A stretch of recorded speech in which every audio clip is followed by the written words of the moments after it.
Instituto Bíblico del Aire, capacitando para el servicio eficaz.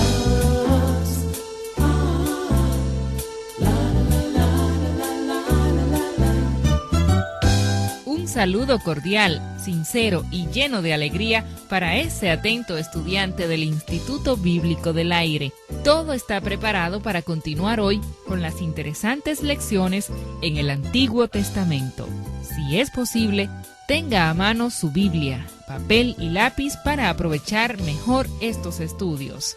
Con nosotros, Alberto Ovalle y la clase de hoy.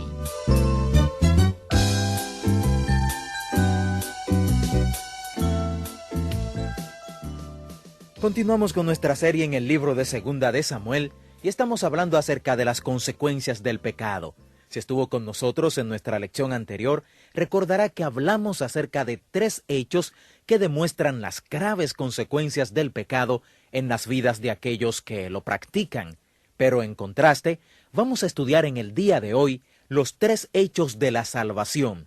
Estos hechos de la salvación podríamos decir que son la medicina en contra del pecado. Los 3 hechos de la salvación son más vívidos por los 3 hechos mismos del pecado. Note con cuánta frecuencia las Escrituras nos dicen las malas noticias antes de darnos las buenas noticias. Las malas noticias son como un fondo de terciopelo en el cual el joyero muestra sus diamantes. La Biblia nos habla sobre los 3 hechos del pecado, su castigo, su poder y su precio. Pero eso nos lleva a poder apreciar los 3 hechos de la salvación. El primer hecho de la salvación es que Jesucristo llevó el castigo del pecado. Y esa es la única solución que Dios tenía para ese problema. Cuando Jesús habló una noche con ese rabino llamado Nicodemo, él le dijo: yo soy el único Hijo de Dios, yo soy la única solución de Dios y soy el único Salvador. Dios no tiene otra solución o Salvador. Jesús hace de las otras religiones un callejón sin salida. Si realmente usted le escucha, usted le cree o no le cree. Cuando él le dijo esto a Nicodemo, eso fue lo que quiso decir. Esa es la única forma en que el castigo del pecado puede ser quitado de su vida. Ese es el primer hecho de la salvación. El segundo hecho de la salvación es las buenas nuevas. El Espíritu Santo es capaz de mantener el poder del pecado bajo control. Este es el gran mensaje del libro de Romanos, al menos parte del libro de Romanos. El apóstol Juan también nos dice en Primera de Juan, capítulo 4 y verso 4, porque mayor es el que está en vosotros que el que está en el mundo. Claro que el pecado tiene un poder, y es un gran poder, pero frente al poder de Dios, no hay poder en el mundo más grande que el pecado, el mal y Satanás. Pero las buenas noticias son que el poder de Dios es más grande que Satanás o el poder del pecado. El apóstol Pablo concluye diciendo que usted puede ser un supervencedor a causa del Espíritu Santo.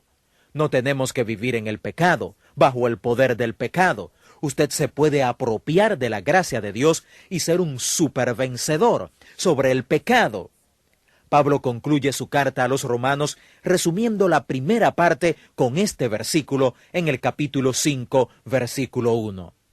Justificados, pues, por la fe, tenemos paz para con Dios por medio de nuestro Señor Jesucristo. Y él comienza la segunda sección de esta carta de Romanos en el versículo 2. Por quien también tenemos entrada por la fe a esta gracia en la cual estamos firmes y nos gloriamos en la esperanza de la gloria de Dios. Tenemos paz con Dios. Pero eso no es todo. A través de Cristo tenemos acceso al carisma, al poder del Espíritu Santo, para que sea posible mantenernos firmes en este mundo y vivir una vida que glorifique a Dios. Porque el poder del Espíritu Santo es más grande que el poder del pecado. El tercer hecho de la salvación es un poco más complicado. Tiene que ver con esas manchas o cicatrices del pecado, el precio del pecado. En esta tercera área, hasta Dios podríamos decir que tiene un problema. A la vista de Dios, y esta es la buena parte, aún las manchas tienen su lugar. Esa palabra justificados es una de las más bellas palabras de la Biblia. David la usa en el Salmo 51. No es solo una palabra en el Nuevo Testamento, es una palabra de toda la Biblia. Ahora, cuando usted compara Crónicas con Segunda de Samuel y Reyes, Crónicas cubre el mismo periodo de historia una segunda vez. Y tal vez usted se pregunte, ¿por qué Dios cubre el mismo periodo de historia una segunda vez, desde 1000 antes de Cristo hasta probablemente 500 antes de Cristo? Esto es porque quiere darnos a conocer algunas cosas muy hermosas. Algunos eruditos nos dicen que Samuel y Reyes cubren ese periodo de historia tal como lo vio el hombre, pero Crónicas cubre ese periodo de historia tal como lo vio Dios. El viejo rabino llamó a las Crónicas las cosas omitidas, porque estaban fascinados por las cosas que Dios omitió cuando se escribieron estas cosas, como por ejemplo, el pecado de David. Todos esos capítulos de Segunda de Samuel hablan de las consecuencias del pecado de David.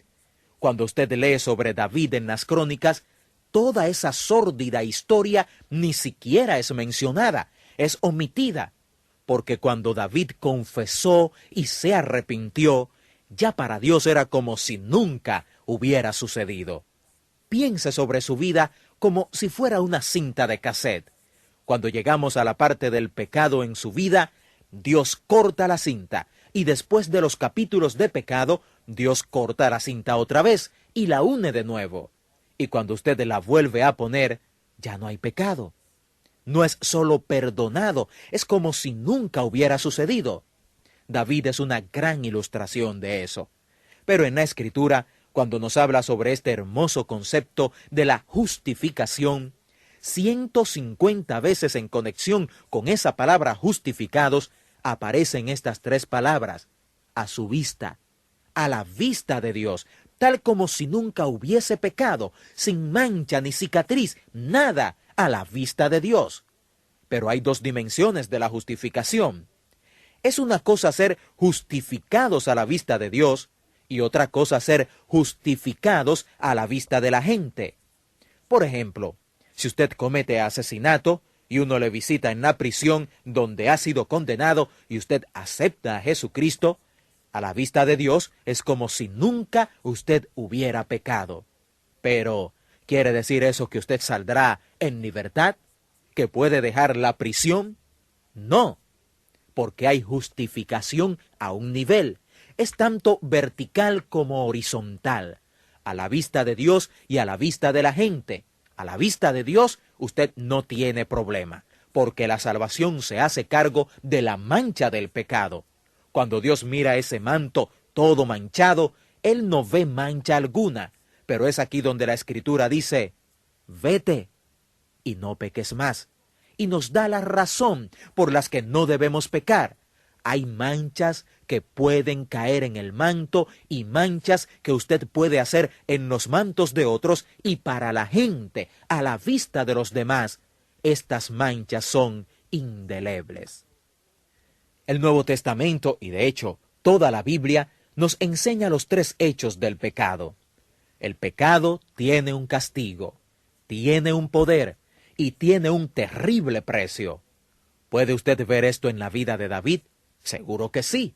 Usted puede ver el castigo en su vida. Y por esto es que él se preocupó tanto sobre el arrepentimiento y la confesión.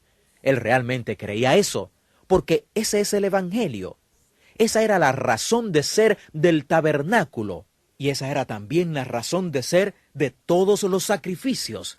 El castigo era quitado. Y por eso es que se colocaba la mano en la cabeza del animal, y el animal era el chivo expiatorio, y el pecado era colocado figurativamente en la cabeza del animal. Eso solucionaba el problema del pecado. El pecado tiene un poder, y ciertamente vemos esto en la experiencia de David. Pablo debió tener a David en mente cuando escribió en 1 Corintios capítulo 10, así que el que piensa estar firme, mire que no caiga, porque toda tentación es común al hombre. Si un hombre como David pudo caer así, entonces mejor respetemos el poder del pecado y vamos a darnos cuenta que hay solo un poder en la tierra lo suficientemente grande para controlar al pecado, y ese es el poder del Espíritu Santo. El tercer hecho del pecado y la vida de David es una verdadera ilustración, especialmente en 2 de Samuel 11 al 18. El pecado tiene su etiqueta de precio. El pecado de David tenía su precio marcado. David era un hombre tan grande que pudo haber manejado cualquier castigo él mismo, pero la peor parte del precio del pecado de David, por el cual tuvo que pagar, fueron los resultados de su pecado. Fue, por ejemplo, la muerte de su hijo Absalón, de la manera en que sucedió. Pero considere todas las consecuencias de su pecado, la manera en que destruyó su familia, toda la tragedia que le ocurrió a él. David pagó un precio muy alto por su pecado, y por eso las Escrituras nos presentan esto con gran detalle.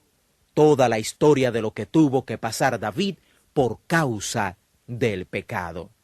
Pero, en el otro lado de la moneda, las buenas noticias son, y esta es la razón por la que esa historia está allí, que Dios proveyó los hechos de la salvación. Dios proveyó una manera de quitar la culpa y el castigo, y vemos esto en la experiencia de David, especialmente en los Salmos, pero también en 2 de Samuel, y David tuvo su oración contestada. Crea en mí, oh Dios, un corazón limpio. Él recibió el poder de Dios para vivir como debía vivir, porque por 24 años más fue el mejor rey de Israel, recuerde esto, y la mancha del pecado a la vista de Dios fue quitada, pero todavía tenemos que ver que es mejor no pecar. Recuerde, vete y no peques más. De esta forma concluimos otra importante clase sobre el Antiguo Testamento en el Instituto Bíblico del Aire. Esperamos que haya sido de gran edificación para usted. Si así ha sido, nos gustaría recibir noticias suyas. Le invitamos a escribirnos y contarnos cómo estos estudios le ayudan en su crecimiento espiritual. Al escribirnos, no olvide solicitar los materiales de estudio disponibles completamente gratis para la serie del Antiguo Testamento. Esta es nuestra dirección: Instituto Bíblico del Aire, apartado 2805, Miami, Florida, 33265, Estados Unidos. O al correo electrónico iba@transmundial.org. Le esperamos nuevamente en el aula virtual del Instituto Bíblico del Aire para nuestra próxima clase. Instituto Bíblico del Aire, capacitando para el servicio eficaz.